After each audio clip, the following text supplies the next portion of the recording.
오늘 보실 성경 말씀은 로마서 10장 9절을 보시겠습니다. 네가 만일 네 입으로 예수를 주로 시인하며 또 하나님께서 그를 죽은 자 가운데서 살리신 것을 네 마음에 믿으면 구원을 받으리라. 아멘.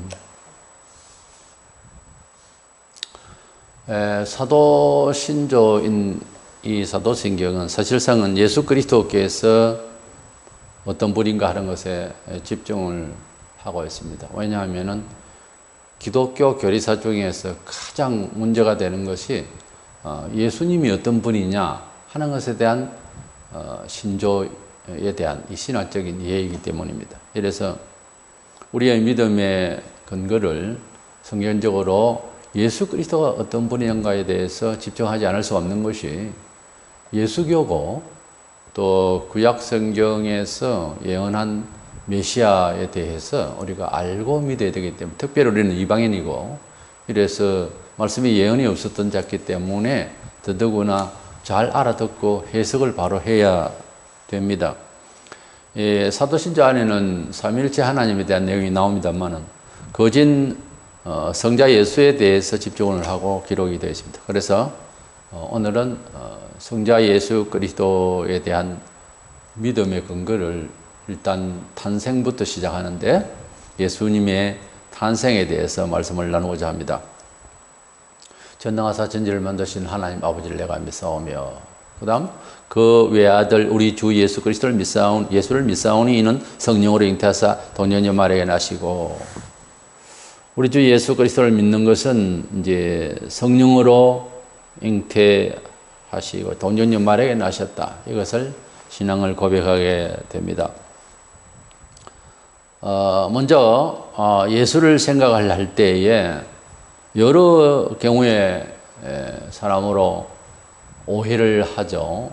세상 사람들은 4대 성인 중에 한 사람 정도로 위대하지만 4대 성인이다, 일반 사람이 계열해 놓고 위대한 사람이다, 이렇게 봅니다. 그러나 우리 예수님을 소개받으려면 아무래도 성경을 봐야 되지 않겠어요? 이웃집의 집사 이야기로 예수를 다 알 수는 없으니까 성경을 가지고, 또 성경을 오랫동안 연구한 전문 지식이 있는 신학 세계에서 좀 도움을 받고, 이래 해서 이 성경에 예수가 어떤 분인가를 보고 이해를 하고 이제 예수님을 믿고 그렇게 해야지, 가령 역사의 한 인물, 일반 사람에 대해서, 가령 이순신 장군에 대해서 이해를 하겠다. 내 생각에는 이순신 장군은 이랬을 것 같다. 그래가지고는 이순신에 대해서 바로 이야기한다고 할 수 없잖아요. 그 사적을 제대로 문헌을 연구를 하고, 또 그분이 나라를 위해서 어떻게 움직였던 흔적의 자리들, 또는 고고학적인 입장에서 이렇게 다 발굴도 해보고 하다못해 이렇게 다 해서 그때 그 당시를 분명하게 의식할 수 있는 합리적인 여건을 보고 그분에 대해서 인식을 하는 것하고, 그냥 누가 말하는 것하고는 소문으로 믿는 것은 아니지 않습니까? 우리 예수님은 세인들의 입장에서 말하자면은 신의 아들입니다. 우리가 고백할 때는 만물을 지으신 하나님의 독자예요. 그래서 우리 예수님을 제대로 알지를 않으면 곤란하기 때문에 영생은 고주이라신 참 하나님과 그의 보내신 자 예수 그리스도를 아는 것이다 그랬어요. 그래서 예수 그리스도를 제대로 아는 것이, 하나님과 함께 아는 것이 영생 얻은 자의 정신이라는 거죠. 우리 예수님께서 구약의 어떤 선지자들처럼 혹은 세상의 무슨 성인들처럼 대단한 업적을 남겼기 때문에 신의 아들이라고 해주자 라고 하는 평가적인 입장에서, 사람의 합리적인 평가에 의해서 그분이 높임을 받아야 된다, 이런 게 아니고, 그분은 하나님의 품에 영원히 계시다가 때가 되므로 이 세상에 육신의 몸을 입고 오신 분이지, 성자 하나님 예수 그리스도는 결코 사람이 하나님 아들로 평가해 줬기 때문에 하나님 아들이 된 것이 아니다, 그 말입니다. 그래서 그 외아들 우리 주 예수 그리스도라고 그 하는 톤이라는 이 정관사가 붙어 있어요. 그러니까 지적되고 한 번밖에 없고 사실적으로 그 존재하는 그 자가 왔다 이 말입니다. 그렇기 때문에 예수님은 뭐 이티 세계나 불가지론적인 무슨 그런 인물이 아니고 또는 이제 사람들에 의해서 존경을 받았기 때문에 하나님의 아들이 되었다든지 이런 것이 아니라 바로 지적된 그 외아들이 오셨다는 거죠. 그 외아들 우리 주 예수라고.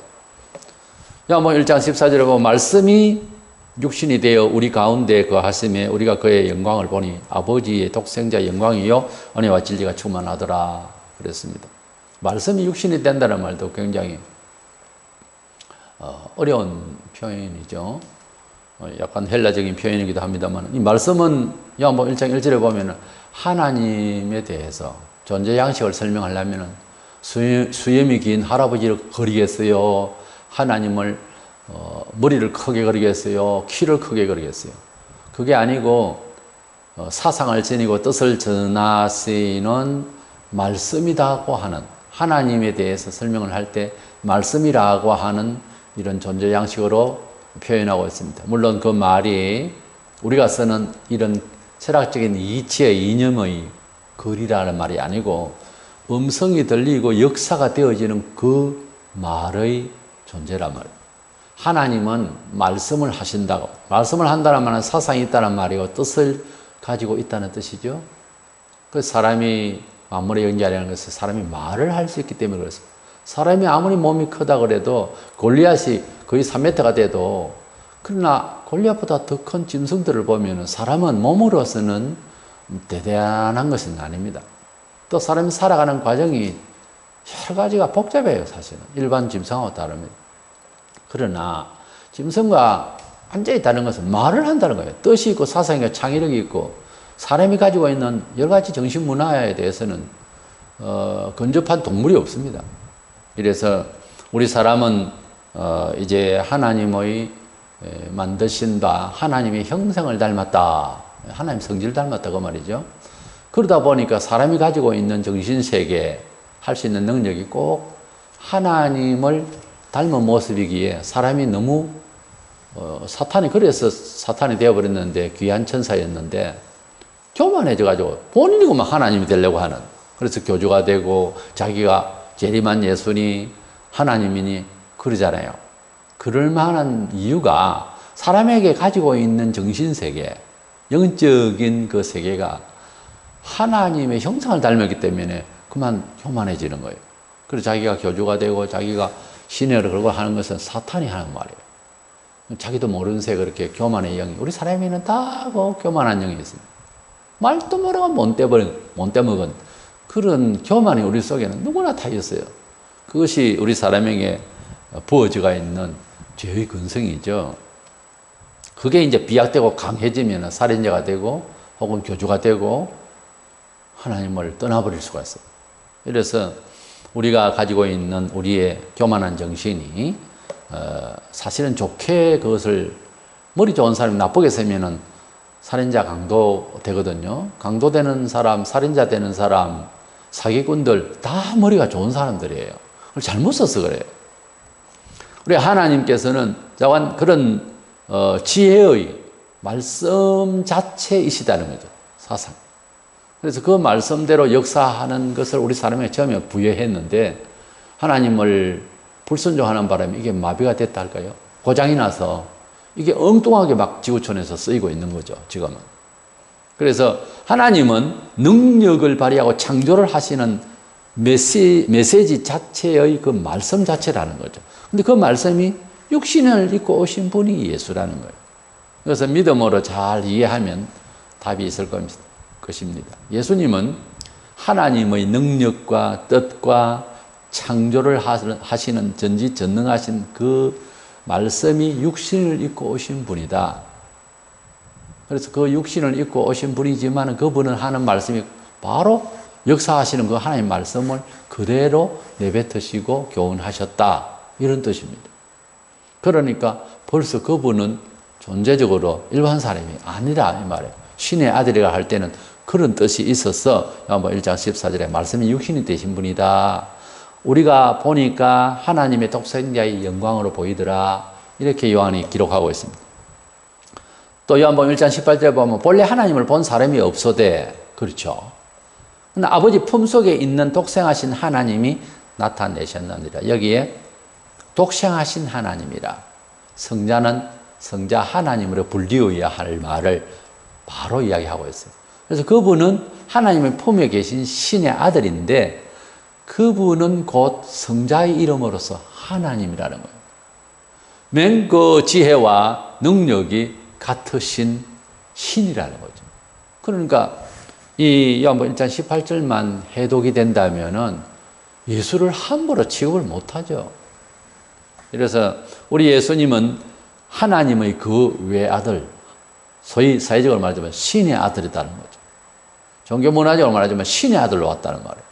우리가 성경대로 말할 것 같으면 인격적인 신으로서 하나님 아버지의 아들, 우리에게 하나님 아버지 이렇게 말하지만 예수님은 아버지의 아들이다 라고 친히 그렇게 말씀을 하셨어요. 때문에 예수님은 하나님의 아들로 믿지를 않으면 우리가 뭐 이티라든지 종교인이라든지 교주라든지 선지자라든지 능력자라든지 이런 식으로 우리가 생각하는 뇌에 박혀있는 이 생각으로서 예수를 바라보면 안 됩니다. 안 되고 성경대로 말한 대로 들어야 되는데 이 예수를 오해를 하고 하면 요한 1서 2장 22절에 보면 거짓말하는 자가 누구냐? 예수께서 그리스도이심을 부인한 자가 아니냐? 아버지와 아들을 부인하는 그가 적그리스도니라. 하나님 아버지를 일반 잡신들처럼 꼴짝이 신으로 그렇게 생각하고 우상신같이 생각하는 것하고 그 예수님에 대해서 그 아버지의 아들 관계를 부인한다든지 오해한다든지 믿지 않는다든지 안 믿어진다든지 이런 식이 되어버리면은 이 사람은 그리스도를 배반하는 자가 되어서 버림을 받는다는 거죠. 그래서 적그리스도의 원천적인 기본적인 인지가 뭐냐 하면 예수에 대해서 이렇고 저렇고 오해를 한다는 거죠. 바로 예수님은 하나님 아버지의 아들 되심에 대해서 즉 사회적으로 이야기하자면 사회문화적 신의 아들로 알아라 그 말이에요. 예수를 한낱 성자 예수를 그냥 성인이나 영웅으로 알아버리거나 무슨 도덕적인 군자로 알아버리면은 이건 처음부터 안 되는 것이고 그렇게 아는 사람의 표현은 앞에 말한 대로 거짓말하는 자라고 했어요. 거짓되다 이거예요. 당시의 군중들도 마태 16장 14절에 보면 들으는 세례 요한, 들으는 엘리야, 어떤 이는 예레미야나 선지자 중의 하나로 오해했었습니다. 지금도 마찬가지로 안 믿는 사람이 물어보면 또 교회를 다니다가 안 나오는 사람들도 물어보면 어떤 교회가 어떤 마음에 안 들어서 그런 거는 이유가 되죠. 왜냐하면 자기 사생활에 대한 인간적인 입장에서 삶의 그런 사회적 윤리 문제에 대해서 얼마나 들어줄 수 있습니다. 그런데 예수 자체를 오해를 하면 그 증거는 사람들은 예수 자체에 대해서 인식이 부족한 거예요. 혹은 오해를 하고 있어요. 그리고 그 오해된 거짓된 영 때문에 교회를 막 비난하는데 더 업시켜서 부정적으로 아주 심각하게 되어요. 결국은 뭔가 하면은 우리가 함께 살아갈 수 있는, 회복할 수 있는 길은 예수에 대해서 제대로 알면 됩니다. 그 예수님이 어떤 분이냐, 나와 어떤 관계냐, 내가 예수 만나고 나는데 어떤 인생관이냐, 이것만 점검을 하면 어떤 문제든지 해결해 나갈 수가 있어요. 그 예수님에 대해서 이해를 바로 하겠다는 것은 너무너무 우리에게 유익하고 생명을 건지는 일입니다. 예수는 우리나라에 처음 들어왔을 때는 약간 유교적인 입장에서 예수를 봐서 그래서 예수님을 믿는 사람은 착해야 된다. 당연히 착해야죠. 그런데 구원을 바탕으로 착해야 된다. 이런 식의 생각이 지금 100년이 지났는데도 신학자들 중에서 유능한 신학자들인데도 착해야 어렵다 해줄 거다. 죽는 데까지 기다려봐야 된다. 이러고 있어요. 소위 그걸 칭의 유보론자라고 하는데요. 그 어렵다 칭해 주신 것이 이미 예수 믿으면은 확답이 온 것인데 그거를 불안해해야 되도록 착하지 않으면 낙오된다는 거죠. 그런 식으로 보는 이유가 뭘까? 유학 사생이 뼛속 깊이 들어있어서 그래요. 그게 아닙니다. 그래 칠 것 같으면 유대인들은 뭐예요? 율법대로 안 하면은 예수 믿어도 그것은 잘못됐다라고 처음에 얼마나 많은 사람들이 그런 주장을 했습니까? 갈라디아서는 특별히 그런 내용을 가지고. 그러나 율법의 행위로 어렵다 치감을 받으려면 너희는 벌써 은혜에서 떨어진다. 은혜가 뭐죠? 이렇고 저렇고 부족한 인간을 그냥 한 방에 그냥 다 싸서 하나님께서 아들의 희생의 피로 말미암아 용서하시겠다는 자체가 기쁜 소식, 은혜의 언약입니다. 그래서 은혜의 언약이라고 그러고 구약은 행위 언약이라고 그래요.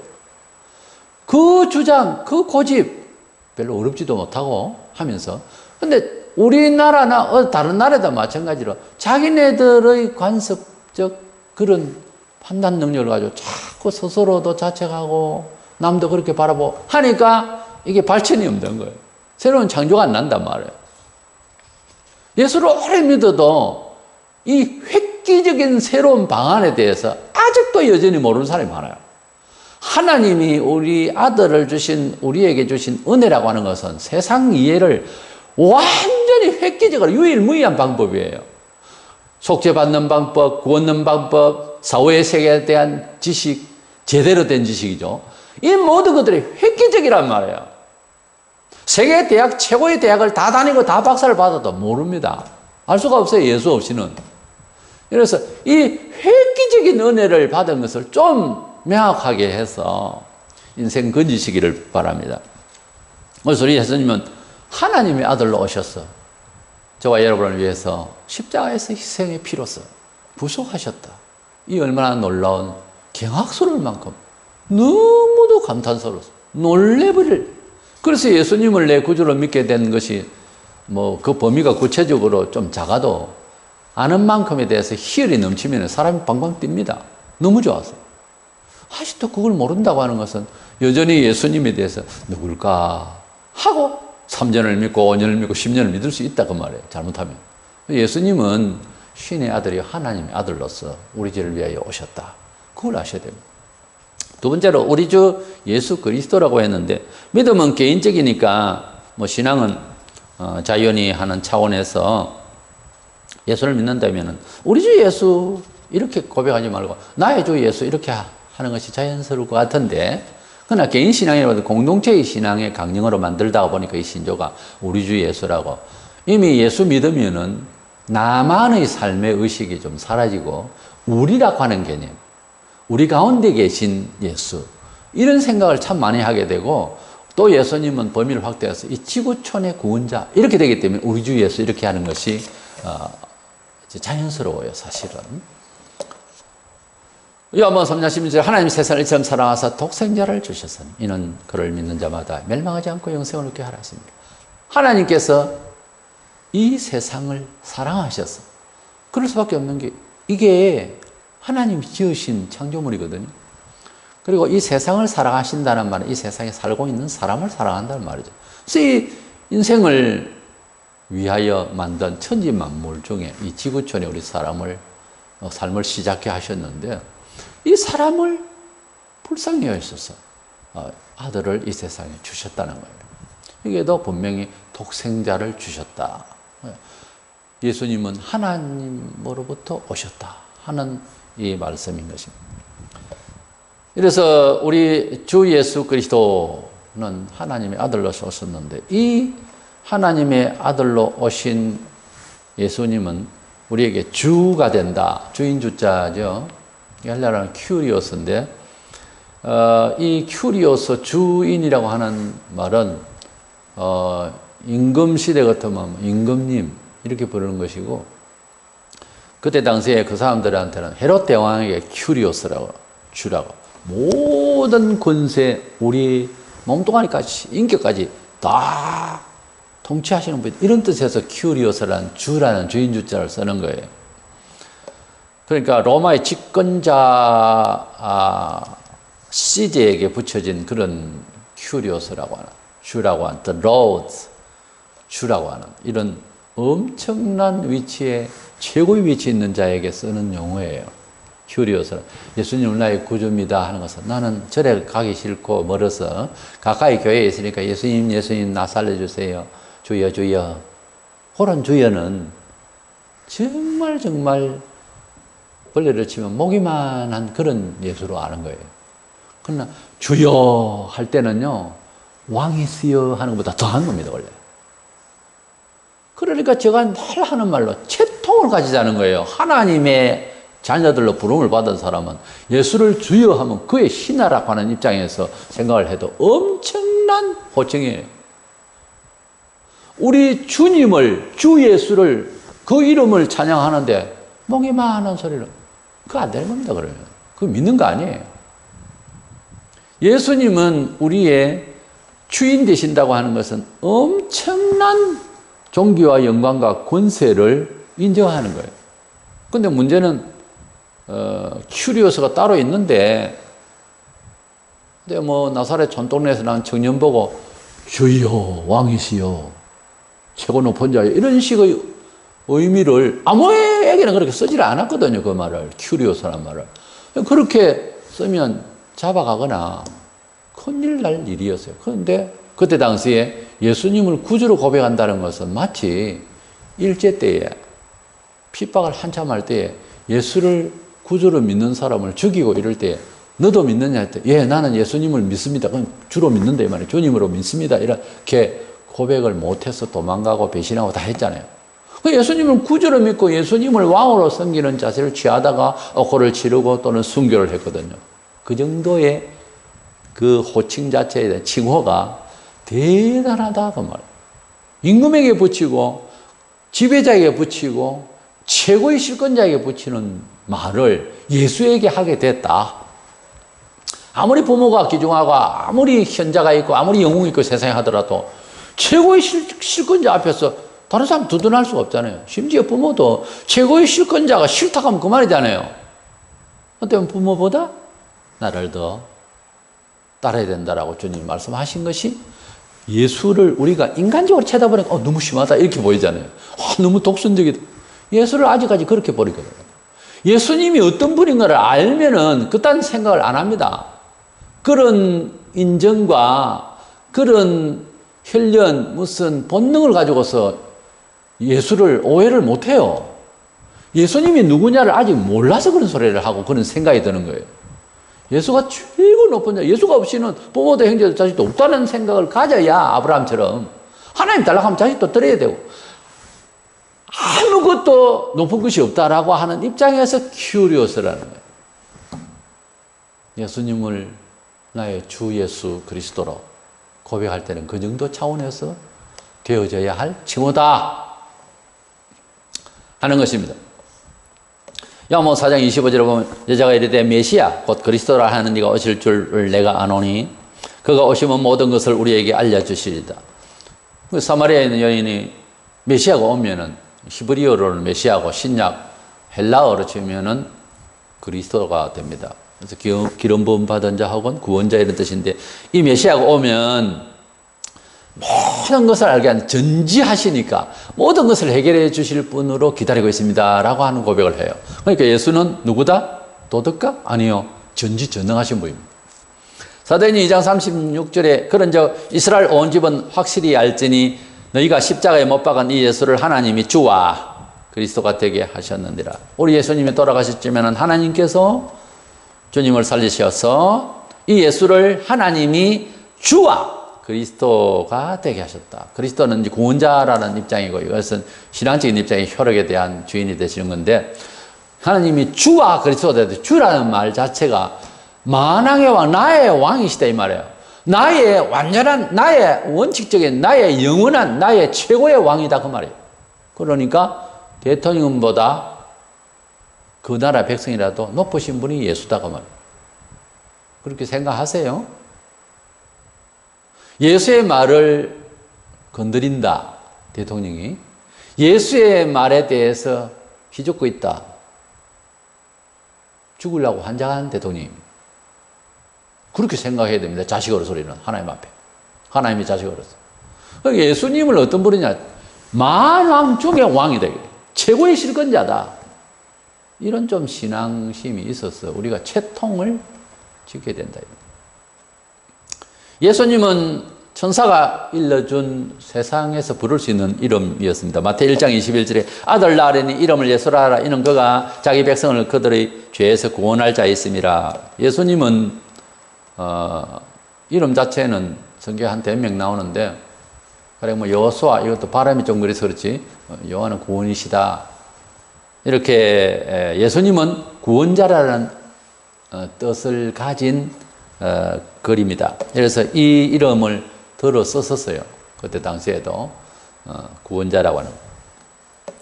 그리스도라고 하는 이 크리스토스라고 하는 이 말은 히브리에 아까 말한 대로 메시아의 같은 말인데, 구원자라는 그런 의미에서 같은 단어예요.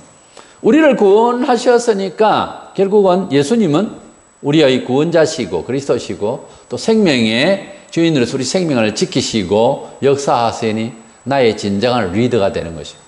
나의 영원한 The Lord, 주가 되는 것입니다. 그래서 이 중심을 잃지 아니하고 세상의 어떠한 권세자가 내 앞에서 진리를 흔들거나 세상의 그 어떠한 사람이라도 하나님이 주실 은총을 와해시키거나 옆에서 미혹을 할 때에 단호히 주님을 높이면서 진리대로 우리의 인권을, 영적 인권을 찾고 그리고 주님을 높여야 할 줄로 믿습니다. 이제 세 번째 생각하는 것은 예수님께서는 어떤 분으로서 이 세상에 예수라는 한 인격체의 인간의 이름으로 오셨느냐? 성령으로 잉태되셔서 오셨다. 동정녀 마리아에게로부터 났다. 이는 성령으로 잉태하사 그랬는데, 예수님께서 이 세상에 오신 것은 사실은 여러 세상에 신비로운 것이 있습니다만, 예수님의 탄생 기사로서 예수님의 출신은 이 세상에 오신 그 탄생의 기사를 통한 예수님의 출신 자체는 일반 사람의 출생이 아니고 신비로운 겁니다. 아주 신비로운 건데, 구약에 예수님이 어느 집안에서 어떻게 나서 무엇을 하다가 어떻게 되고 하늘로 올라갈 것, 그리고 다시 오실 것에 대해서 예언이 많습니다. 구약에 어떤 학자가 헤아려 보니까 470여 번이나 예수에 대한 예언을 했는데, 그 중에서 어느 집안에 어떻게 탄생할 것에 대한 것도 예언이 되어 있어요. 아예 처음부터. 이사야 7장 14절, 그러므로 주께서 친히 징조를 너희에게 주실 것이라. 보라, 처녀가 잉태하여 아들을 낳을 것이요 그의 이름을 임마누엘이라 하리라. 그랬어요. 이 말을 마태 1장 18절에 예수 그리스도의 나심이 일어나니라. 그의 어머니 마리아가 요셉과 정혼하고 동거하기 전에 성령으로 잉태된 것이 나타났더니, 이런 말씀들이 있는데, 구약에 있는 이 이사야 7장 14절을 마태 1장 21절 받아서 그대로 성령으로 잉태하시는, 그래서 처녀가 잉태하여 아들 낳으리라고 하는 이 예언에, 구약의 예언이 그대로 적중이 되어서 처녀에게 잉태됐다. 처녀가 아이를 낳는다, 이 말이 안 되는 이야기죠. 좀 더 구체적으로 증거를 할 때 누가복음 1장 34절 5절에 마리아가 천사에게 이르되 말하되 나는 남자를 알지 못하니 어찌 이 일이 있으리까? 천사가 대답하여 이르되 성령이 내게 임하시고 지극히 높으신 이의 능력이 너를 덮으시리니 이러므로 나실 바 거룩한 이는 하나님의 아들이라 일컬어지리라. 그랬어요. 천사가 나타나서 마리아에게 너 아기를 가졌다. 아니 나는 남자를 알지 못하는데 어떻게 아기를 가집니까? 라고 한 거예요. 여기에 남자를 알지 못하니라고 하는, 알지 못한다는 기노스코라고 하는 우기노스코라는 말로 되어 있는, 이 기노스코라는 말은 체험한다는 뜻이에요. 그러니까 남자와 성관계가 없었고 잔일이 없는데 어떻게 애가 만들어집니까? 이런 뜻이에요. 그래서 이걸 번역을 할 때에 KJV에서는 I know not a man, 나는 남자를 모른다 이래 됐는데, NASB의 버전에 보면은 since I am a virgin, 나는 아직도 처녀입니다 이래 돼 있어요. 이게 자 번역이 잘 되어 있는 거죠. 그냥 남자를 알지 못한다는 것은 한국식으로 말하는 건데, 1956년도 개혁판에 남자를 알지 못한다는 그 말이 우리나라에 흔히 옛날에 저 여자와 저 남자가 알고 지낸다 하더라 하는 안다는 표현이 있어요. 안다는 말이 우리나라에서는 그 사람과 아주 깊은 관계다라고 쓸 때에도 안다는 말을 쓰고, 남녀 관계에서는 연애하는 사이다 하는 뜻에도 아는 사이다, 둘이가 잘 아는 사이다, 알고 지낸다 이런 뜻으로 써요. 예, 그런데 이제 그 어휘에 대한 뉘앙스가 조금 사라지고 안 쓰니까 좀 그런데 여기에 내가 남자를 알지 못하니라고 번역을 할 때에도 벌써 영어 번역을 했습니다만은 적합하다 싶어서 아마 그때 당시에 안다 모른다 이 표현을 했을 것 같아서 하는 말입니다. 과거에는 이 안다는 말이 관계를 가졌다라고 하는 것을 염두에 둘 수도 있는 말이었거든요. 근데 지금은 그게 아닌데 원문을 보면 성관계를 말하는 거예요. 그러니까 since I am a virgin이라고 하는 말은 나는 아직도 처녀다. 그러니까 남자와 관계가 없었는데 어찌 애가 있습니까? 하는 표현으로 보면 예수님은 사람과 사람 사이에서 만들어진 사람이 아니다 그 말이죠. 그런 처녀에게 성령으로 잉태돼서 오셨다는 거예요. 햇빛을 받아서 깨나 뭐 이런 데 동정생식이라고 암컷 혼자서 이렇게 알을 까고 할 수가 있습니다. 그걸 동정생식이라고 그래요. 그게 가능하다고 그러는 햇빛을 쫙 쏘여가지고 그런 경우가 발생해요. 우리 예수님은 성령으로 잉태되셨다 하는 아주 신비로운 그런 창조로서 주님이 탄생하신 거예요. 그런데 문제는 이제 천주교에서는 오랫동안 뭐 성경을 여러 가지로 없는 말을 지어내고 말도 많은 택도 아닌 그런 정말 많은 교리를 만들어 유포를 했는데 이 마리아에 대해서 오늘 우리는 처녀 마리아에게 잉태됐다고 했으니까 하는 말인데 처녀 마리아가 예수님의 동생들 쭉 나오죠. 성경에 보면 마태 13장 55절에서 6절에 보면 동생들이 쭉 남매가 나옵니다. 그런데 그 사람들도 처녀로 아기를 낳았다고 하는 표현이 중요한 것 같으면 해야 되는데 없거든요. 그래서 가톨릭에서는 영원한 처녀로서 동생들도 처녀로서 낳았다 이렇게 말을 하고 혹은 또 어떤 사람은 그거는 사촌들이다. 뭐 사촌이면 사촌이라고 하죠, 성경. 그래 엉뚱한 소리를 하면서 1962년도에는 영원한 처녀였다. 그리고 뭐 마리아는 성천을 했다는 둥. 말도 안 되는 이런 소리를 만들었죠. 그러나 엄격히 말해서 마리아는 그냥 우리하고 같은 죄인인데 경건한 집안의 딸이다. 뭐 그런 정도죠. 예.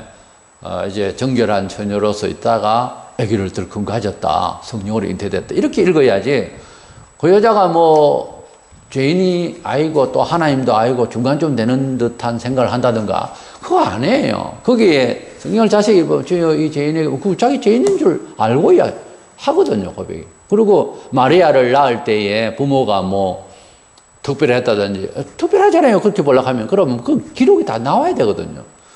그러니까 이 여인은 기독교 생교 2000년 동안 제일 많이 오해를 받는 여자입니다. 마리아가. 자기는 죄인인데 자꾸만 의인화시키고 성천을 했느니 영원한 처녀였느니 어쩌니 성천은 무슨 성천입니까? 제일 오해를 받는 여자가 누구냐? 마리아입니다. 예수를 낳은. 그래서 이렇게 잘못되어 있는 히브리 4장 15절 우리에게 있는 대제사장은 우리의 연약함을 동정하지 못하실 이가 아니요 모든 일이 우리와 똑같이 시험을 받으신 이로되 죄는 없으시니라. 우리 예수님이 무죄하시다는 것을 위해서 최선책으로요 처녀에게 잉태된 거예요. 사실 그것도 괜찮은 빼대 있는 집안에. 그러니까 예수님께서 일반 여자에게도 나올 수 있죠. 죄인의 여자 몸으로도 성령으로 잉태한들 뭐가 잘못입니까? 그러나 예수님께서 우리에게 죄가 없으신 분으로 인정을 하기 위해서 그나마 그래도 객관적으로 사회적으로 볼 때도 깨끗한 처녀에게 좋은 집안에 그래 좀 구술수가 적잖아요. 최선책인 거예요 사실은. 요한복음 18장 38절에 빌라도가 이르되 진리가 무엇이냐 하더라 이 말을 하고 다시 유대인들에 나가서 이르되 나는 그에게 아무 죄도 찾지 못하였노라. 우리 예수님은 무죄하시다. 무죄하시기 위해서 일반 죄인의 가정에서 낳다가 아니라 처녀 마리아에게 아직 결혼도 하기 처녀 마리아에게서 낳다 하는 것으로 이제 무죄하심을 그래도 그나마 구설수를 방지하기 위해서 오신 것으로 봅니다. 안 그러면 다른 데 나왔다 하면 뭐 성령으로 잉태돼서 하나 빠져버렸으면 뭐 시비를 더 걸 거거든요. 우리 예수님은 어떻게 해서 무죄하실까? 답은 간단합니다. 하나님의 아들이기 때문에. 간단한 거예요. 유전무죄, 무전유죄. 요즘 그것도 잘 안 통합니다만 돈이 많고 권세가 많으면 무슨 죄를 져도 뭐 괜찮고 이런 식이 되듯이 하나님의 아들이니까 그 이상 무슨 이야기를 하죠? 무슨 죄가 있어 거기에?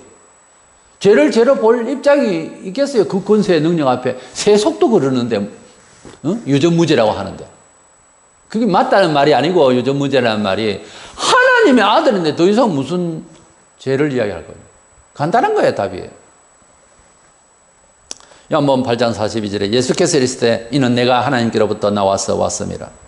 내가 스스로 온 것이 아니요 아버지께서 나를 보내신 것이니라. 우리는 예수를 신의 아들이다. 아니면 사대석인 중에 한 사람이다. 이런 식으로 보지만은 신의 아들이라고 하는 개념은 좀 넘어서야 됩니다.